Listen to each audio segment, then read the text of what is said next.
जीर्ण वयण जे करन्ति भावेण अमला असंकिलिठा ते हुन्ति परित संसारी। बोलिए भगवान महावीर पावन चरित गुरुदेव जी। बंधु मन वच काय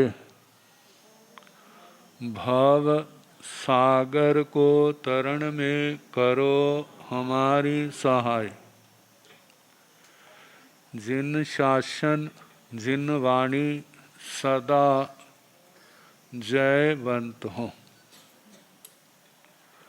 श्रवण संग सदा अविचल मंगल हो। मुक्ति को प्राप्त श्रमण भगवान महावीर स्वामी उनकी परम पावन कल्याणी भागवती वाणी वाचक प्रमुख श्री इंद्रभूति गौतम आदि गणधर भगवंत जुग प्रधानाचार्य परम पूज्य श्री सुधर्मा स्वामी जी महाराज उनकी परम पावन पाठ परंपरा वर्तमान आचार्य ध्यान योगी परम पूज्य श्री शिव मुनि जी महाराज एवं गुरुजन सबके पावन चरण स्रोतों में मेरा अनंत अनंत बार वंदना नमस्कार।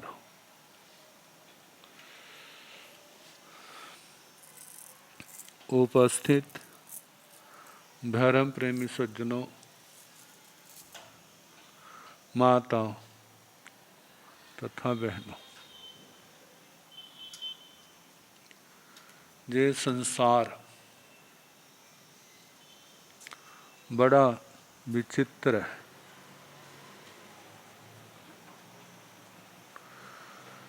चाहता कुछ है और करता कुछ है। जो चाहता है उसको करता नहीं, जो करता है उसको चाहता नहीं। चाहता क्या है भला? सुख, सुंदरता, शोभा, यश, प्रतिष्ठा,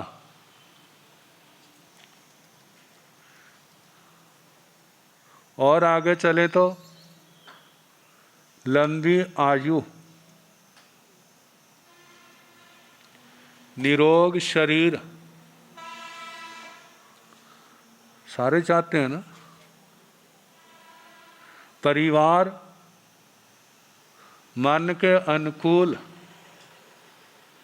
कोई सामने ना बोले मेरा सारे माने, मैं किसी का मानूं ना मानूं, लेकिन मेरा सब माने। पड़ोसी कैसे हो वो भी मेरे को हीरो माने, मेरे अनुसार चले, मैं नहीं चलूंगा। समाज कैसा हो वो भी मेरे साथ चले, मैं नहीं चलूंगा किसी के साथ। और कितना गिनाए। कहते क्या जो संभव है? चाहना तो बहुत है लेकिन पूर्ण शायद कोई भी नहीं होती। क्यों नहीं होती? उसके कारण पुण्यवानी की कमी। वैसा प्रयास नहीं जो होना चाहिए।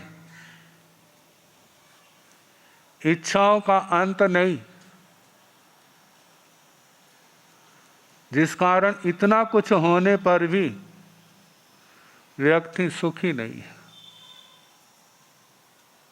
कोई है सुखी वाला? कह दो मारे मैं सुखी हूं। कितने के सुखी हैं? कभी बेटा नहीं कहना मानता, कभी घर वाली नहीं कहना मानती, कभी घर वाले नहीं कहना मानता, कभी कोई नहीं मानता। और जिस समय नहीं मानता उस समय क्या दशा होती है? मायूस हो जाते हैं या उग्र हो जाते हैं। फिर सुख कहाँ पर है? कहते हैं शांति तो सारी दुनिया ढूंढ रही है, लेकिन मिल किसको रही है? शांति पाने के लिए दुनिया कहाँ से कहाँ पर जाते हैं। पहले तो कश्मीर में जाते थे ढूंढने, अब मोह उठ गया वहां से। कहते शांति तो नहीं मिली, लेकिन मौत जरूर मिल जाएगी। फिर यूपी, हिमाचल, कहाँ कहाँ तीर्थ स्थानों पर, देश विदेश किसके लिए जाते हैं भला? 4 दिन शांति से निकल जाए। कहते सारी उम्र वहां रह लो रहे भला, सारी उम्र वही रहो। बड़े गौरव से कहते हैं हमारा देश कुछ नहीं है। हमारा देश कैसा भला? सारे झूठे मकार, सारे दोष गिना देंगे। विदेश बड़ा अच्छा है, लेकिन वहां पर जब छितर पड़ते हैं ना, फिर कौन याद आता है? कहते अपना देश तो अपना ही है, जो मर्जी बोलो सारे सुन लेते हैं, लेकिन जहां तो कोई सुनने वाला ही कोई भी नहीं, फिर अपना देश याद आता है। तो व्यक्ति चलता किसके लिए है? मेरे को सुख मिलेगा, सुख मिलेगा। धन है तो सुख है, धन नहीं है तो सुख नहीं। कहते जितना मर्जी आप धन इकट्ठा कर लो, धन के अंदर भी सुख नहीं। धन आपकी आवश्यकताओं को पूर्ण कर सकता है, लेकिन आपकी इच्छाओं को पूर्ण नहीं कर सकता। इच्छाएं चक्रवर्तियों की पूर्ण नहीं होती तो तुम्हारी कहाँ से हो जाएंगी? इंद्र आदि की इच्छाएं पूर्ण नहीं होती, आपकी कहाँ से पूरी होंगी? आवश्यकताएं तो फकीरों की भी पूर्ण हो जाती, उनकी आवश्यकताएं अधूरी नहीं रहती। सुख शांति कहाँ पर है? अमीरों के पास है या फकीरों के पास है? सोचो वाला, कहाँ पर है शांति? फकीर क्यों कहते जब फाका सहता है? फाके का मतलब जिसको भूखा रहना आता है। भूखा रहना केवल पेट का ही नहीं, पेट का भूखा रहना तो सारे जानते हैं। इन इंद्रियों के काव्य की भूख को सहना, जो जीवन में अभाव आता है उसको समता से सहना, कल्पना नहीं, रोना चिल्लाना नहीं, उसको शांति से सहो। जो इन फाकों को सहते हैं ना, पेट का भी, इंद्रियों का भी, मन का भी, सच में देखा जाए तो वो फकीर है। और जो ऐसा फाका सहते हैं, चाहे कहीं बैठे हो, उनको शांति है। और जो ऐसा नहीं सहते, वो चाहे इंद्र महाराज के सिंहासन पर भी बैठ जाएं तो भी रोते रहेंगे। बन गए राजा, बन गए अधिकारी, कहते फायदा क्या? कोई मान्यता तो है नहीं हमारी, कोई मान्यता तो है नहीं। तुमने प्रधान बना दिया, तुमने नगर पालिका का मेयर बना दिया, सीएम बना दिया, सब ने अपने ग्रुप बना लिए कि हमारी मानो। यदि आप हमारी मानोगे तो हम आपके पीछे चलेंगे, यदि आप नहीं मानोगे तो हम अपना बहुमत बना के तुम्हें कुर्सी से। बोलो बोला क्या दशा उनकी। कहते ऐसा क्यों होता है? जहाँ पुण्यवानी की कमी है। पुण्यवानी की कमी क्यों आई? धर्म की आराधना नहीं हुई, धर्म की आराधना में कमी है। कहते हैं जिनके पास धर्म आराधना सच में नहीं है, जिन्होंने तप संयम धर्म की आराधना नहीं की, कहीं चले जाए उनके भाग्य में ठोकरें ही होती हैं। कोई उनकी सुनता नहीं। सारे आदेश हुक्म तो देने वाले होते हैं, लेकिन सुनने वाला कोई भी नहीं। लारे देने वाले होते हैं, लेकिन उनको देने वाला कोई नहीं होता। क्यों नहीं होते? क्योंकि उनके पास पुण्य नहीं, उनके पास वो तेज नहीं जिसके कारण से आत्मा को समाधि होती है, जिसके कारण से दुनिया में चलती है। तो कहा जाता है एक शोभा होती है वो धन से अर्जित, एक शोभा होती है पुण्य से अर्जित, एक शोभा होती है आत्मा की निर्मलता से धर्म से अर्जित। धन से अर्जित शोभा स्थायी नहीं होती। कितनी बार देखते हैं धन बहुत है, साधन बहुत है, ऐसी बीमारी आ जाती है कि बेचारे का शक्ल ही बदल जाती है। कोई दवाई नहीं लगती, बीमारी बढ़ती जा रही है। जब चारों ओर से निराश होता है, कहते मैं गरीब रह करके रह लूंगा, मेरा सब कुछ ले जाओ, लेकिन मेरे को सुख के सांस दे दो, मेरा शरीर निरोग हो जाए। लेकिन भाग नहीं इतने। अब सब कुछ तो है, लेकिन चेहरे पर रौनक नहीं है। किसी की पुण्यवानी है, चाहे पास में कुछ भी नहीं, लेकिन जब जरूरत पड़ती है पता नहीं कहाँ से आ जाता है। उसका काम कोई नहीं अटकता। क्यों नहीं अटकता? क्योंकि पूर्व जन्म में उसने पुण्य कमाया है, जिसके कारण से उसका कोई काम नहीं अटकता। जितनी जरूरत है उसके पास रहता है, इसलिए वो खुश रहता है। लेकिन जब तक पुण्य है तब तक तो चलता रहेगा। जब पुण्य समाप्त हो जाएगा तो फिर वही रोना धोना। अब इसकी आगे धर्म की बात है। जो आत्मा सच में धर्म कर रहा है, और धर्म किसके वास्ते कर रहा है? जो संयम और तप है, जो अभी आप सुन रहे थे, अहिंसा, संयम, तप, शास्त्र की बातें, शास्त्रों की शिक्षाएं। हो सकता है चेहरा तपस्या के कारण से क्या हो जाए, कमजोर हो जाए, आंखें अंदर चली जाए, लेकिन जो धर्म का तेज उसके अंदर होगा उसका कोई मुकाबला नहीं होगा।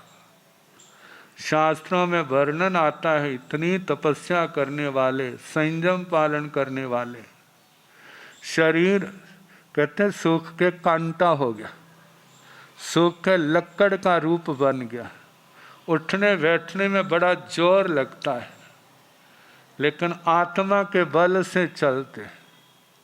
और जिस समय वो भूख से नहीं मरे, तपस्या करते अपने जीवन को उन्होंने व्यतीत किया है। बाहर की कोई सुख सुविधा नहीं, लेकिन आत्मा के अंदर शांति क्या है, वो अनंत है। ऐसी आत्माओं के सारे कर्म क्षय हो जाते हैं तो वो जन्म मरण से, संसार से मुक्त हो जाते हैं। और सिद्ध गति को प्राप्त कर लेते हैं। जिनके कर्म क्षय नहीं होते वो बड़े से बड़े देवलोकों में महरिद्धिक देवताओं के रूप में उनका जन्म होता है। सब कुछ है उनके पास, लेकिन इच्छाएं नहीं है, लालसाएं नहीं है। जितना चाहिए कहते हैं उससे अनंत गुना ज़्यादा मिला हुआ है। हर समय अपने आप को तृप्त समझते हैं। जीवन में संसार का कोई अभाव उनके पास नहीं है, क्योंकि जो आत्मा को तड़फाता है वो कौन है? वो आत्मा के पाप कर्म होते हैं, आत्मा के गलत काम होते हैं, जो उसको कहीं पर भी शांति से बैठने नहीं देते। लेकिन तपस्या के द्वारा उन्होंने पूर्व जन्म में उन पाप कर्मों का सफाया कर दिया।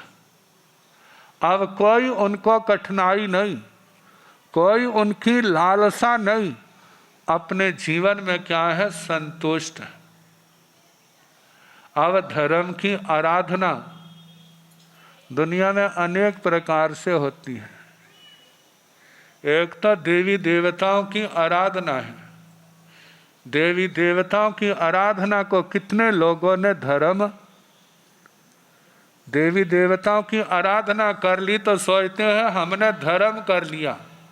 जो उनकी दृष्टि से धर्म है, लेकिन अपने भगवान के शासन की दृष्टि से ये धर्म नहीं है। देवी देवता आपसे प्रसन्न हो जाए, आपके भाग्य में हो तो कुछ दे सकते हैं। यदि आपके भाग्य में नहीं है ना, वो देंगे तो आपको मिलेगा नहीं, रहेगा नहीं। हमारे गुरुजी सुनाया करते थे, कहते हैं कि ऐसा छोटा सा परिवार था, 3 मेंबर थे, एक माँ थी, एक बाप था, एक बेटा था। सारा दिन मेहनत करके थक के हारे घर जा रहे थे। घर वाला सोच रहा है मैं तो आराम से लेट जाऊंगा, घर वाली रोटी बनाए फिर खा लूँगा। और घर वाली भी तो थकी हुई है, वो भी सोचती है मन करता जाके सो जाऊं, घर वाला रोटी बना के खिला देना फिर फायदा है। और बच्चा, उसकी तो कहती माँ रोटी बनाएगी, खाएंगे, फिर क्या हो जाएंगे, फिर सो जाएंगे। जैसे आजकल ना घर वाला भी ड्यूटी करता है, घर वाली भी ड्यूटी करती है, दोनों थक के हारे आते हैं तो क्या सोचते हैं? घर वाली सोचती है घर वाला रोटी बना दे, और घर वाला सोचता है, कहते एक दोनों मिलकर के बनाओ, काम आसान हो जाएगा। लेकिन बात तो उस परिवार की चली, थके हुए। कहते उस रास्ते से ना एक देवता देवी जा रहे थे। देवी माता ने देखा, उनको देख के बड़ा तरस आया। कहते महाराज आपके पास इतना कुछ है, थोड़ा सा इनको दे दो ना, जो सुखी हो जाएंगे। कहते भगवान इनके भाग में नहीं है, इनके भाग में नहीं है। कहते इनके भाग में हुआ, आपने दिया तो क्या विशेषता हुई, इनको तो मिल ही जाना भाग का होगा। कहते दुनिया की जो प्रकृति है ना वो यही है, जो किया है वही मिलता है, जो किया नहीं, जिसका टाइम नहीं वो नहीं मिलता। जब बार बार कहने लगी, कहते नाम मानना तो इसलिए मुंह फुला लेना, सीधे मुंह बात नहीं करनी, आपका मानना ही पड़ेगा। कहते हैं चल देख ले आगे सामने। कहने लगे भाई तुम कैसे हो? आपको दिखता नहीं है, थके हुए हैं। फिर पूछने कैसे हैं, चलने की गति कितनी मध्यम है। कहते आप कौन है? कहते लोग हमारे को भगवान कहते हैं, लोग हमारे को भगवान कहते हो। हाँ। कहते भगवान जी क्या दोगे? क्योंकि भगवान से तो मांगा जाता है। भगवान जी क्या दोगे हमें, हम सुखी हो जाए। कहते तीनों को एक एक वर दिया, तीनों को एक एक वर दिया। और जब वर दे दी, कहते बोलो मांगो। तो सबसे पहले घर वाली आ गई, कहते मैं मांगूंगी। कह तू मांग ले। क्या मांगती है? कहते मैं एक सुंदर सी राजकुमारी बन जाऊं। कहते तथास्तु। क्या कर दिया? आजकल हमारे कैसे चाहिए भला? तथास्तु करने वाले। और वो क्या हो गई? राजकुमारी बन गई, सुंदर राजकुमारियों जैसा शरीर। उधर से राजा निकला। कहते ये देवांगना सी कहाँ से आ गई, किनके पास है? ये तो हमारे पास होनी चाहिए। और उसको वो तो नहीं दिखाई दिए। कौन बोला? तथास्तु कहने वाले दिखाई नहीं दिए। कहते क्या करिए, चल मेरे साथ। और एकदम छलांग लगाई उसने और घोड़े पर सवार हो गई। कहते मेरा तो बरबर क्या हो गया। और जिस समय जाने लगी, घर वाला जीता जी मर गया।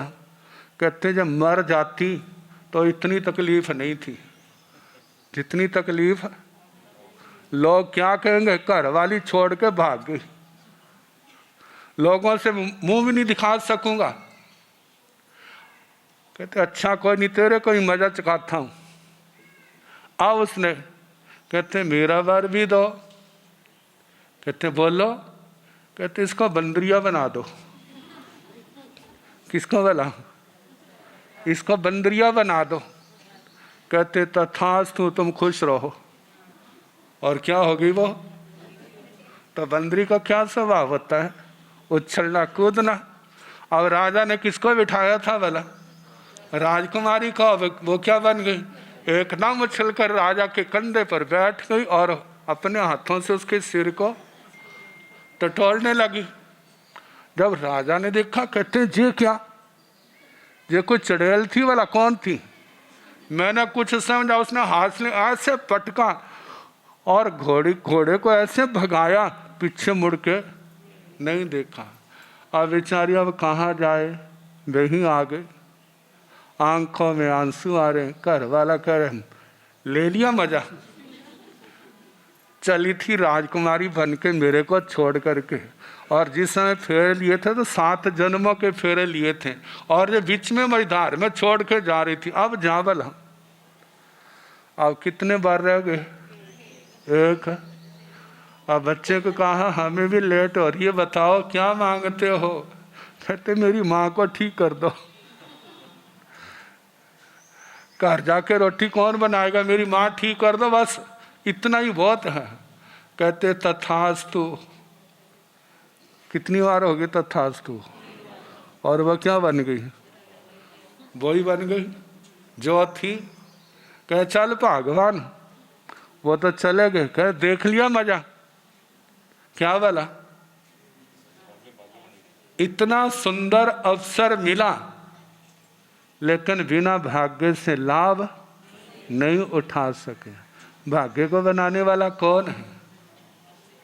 आत्मा है। बस रास्ता दिखाने वाला हो। पाप कर्म को छोड़ करके जो गुरुओं की शिक्षाएं हैं, जो धर्म रूप शिक्षाएं हैं, सेवा करो। लेकिन जो धर्म आराधना है, जो किस रूप में है? साधु की महाव्रत के रूप में। रात्रि भोजन का त्याग, 5 समिति 3 गुप्ती का पालन करना। और आप लोगों का 5 अणुव्रत धारण करना, 3 गुणव्रत, 4 शिक्षा व्रतों को धारण करना और इनका पालन करना। सामायिक संवर जो गुरुजन बताते हैं, नियमित रूप से रोज उनका अनुष्ठान करना। बात चली थी ना, धर्म क्या है? एक तो दुनिया की दृष्टि से धर्म है और एक भगवान की दृष्टि से धर्म है। अन्य लोगों में उनके धर्म ग्रंथों में कहा है 3 नरक के दरवाजे हैं। कितने दरवाजे हैं? कौन से हैं वो? पहला काम, दूसरा क्रोध और तीसरा लोभ। यदि तीनों के पीछे चल रहे हैं तो आत्मा कहाँ जाएगा? नरक से बचाने वाला कौन है? काम को रोकना होगा ब्रह्मचर्य के अभ्यास से, क्रोध को रोकना होगा सहन शक्ति और शांति के अभ्यास से, और लोभ कैसे रुकेगा? उसको संतोष से रोकना होगा। आगे बढ़ना है, न्याय नीति से बढ़ना है, अन्याय अनीति से आगे नहीं बढ़ना। गृहस्थों के लिए न्याय नीति से आगे बढ़ने में कोई निषेध नहीं है, लेकिन गलत काम करके समृद्धि नहीं पानी। यदि पाओगे तो किसी भी प्रकार से वो आपको शांति से बैठने नहीं देगी। तो धर्म की बातें, इन विकारों को जीतना, इनको जीतने के लिए अभ्यास करना। किस बात का? दिल में दया भाव, वाणी से कभी झूठ नहीं बोलना, कभी चोरी का सहारा नहीं लेना, अपनी मेहनत पर विश्वास रखो। पहला व्रत ब्रह्मचर्य, यदि वह नहीं है तो सदाचारी बनो। भाई है तो पत्नी व्रती और बहनें हैं तो पतिव्रत, और उस समय भी ब्रह्मचर्य का ज़्यादा से ज़्यादा अभ्यास किया जाए, जिसके कारण से जन्म जन्म के पाप कर्म हल्के पड़ते हैं, पाप कर्म टूटते हैं, सौम्यता आती है, धर्म के संस्कार जागृत होते हैं। जो भगवान का रास्ता है इसके ऊपर चलना। क्रोध को शांति के द्वारा, मान को विनम्रता के द्वारा, माया को सरलता के द्वारा, लोभ को संतोष के द्वारा, राग द्वेष को समता के द्वारा इनको दूर करना। इनका आराधन देखा जाए तो वह धर्म है। 6 काया के जीवों की रक्षा का ध्यान रखना वो चीज धर्म है। जे धर्म क्या करने वाला है? कहते हैं अहिंसा, सत्य, स्तेय, ब्रह्मचर्य, अपरिग्रह। इनका पालन आत्मा की जन्म जन्म की दरिद्रता को खत्म करता है, सौभाग्य को जगाता है, पाप कर्मों को नष्ट करता है, आत्मा को निर्मल बनाता है और पुण्य को जन्म देता है। इस मार्ग पर चलने वाले को समय लग सकता है, लेकिन उसका परिणाम क्या होगा? अनंत मधुर होगा। हमारे गुरुजनों ने, हमारे भगवान ने जे फरमाया, ऐसे धर्म की आराधना करो जे जीवन भी आपका शांति वाला बनेगा और पर भव जन्म जन्म आपके क्या बन जाएंगे? सदा के लिए सुधर जाएंगे। वह समय काफ़ी हो गया है। आज संक्रांति है, संक्रांति का पाठ, फिर उसके बाद संक्रांति का नाम, फिर मंगल पाठ सूचना होगी।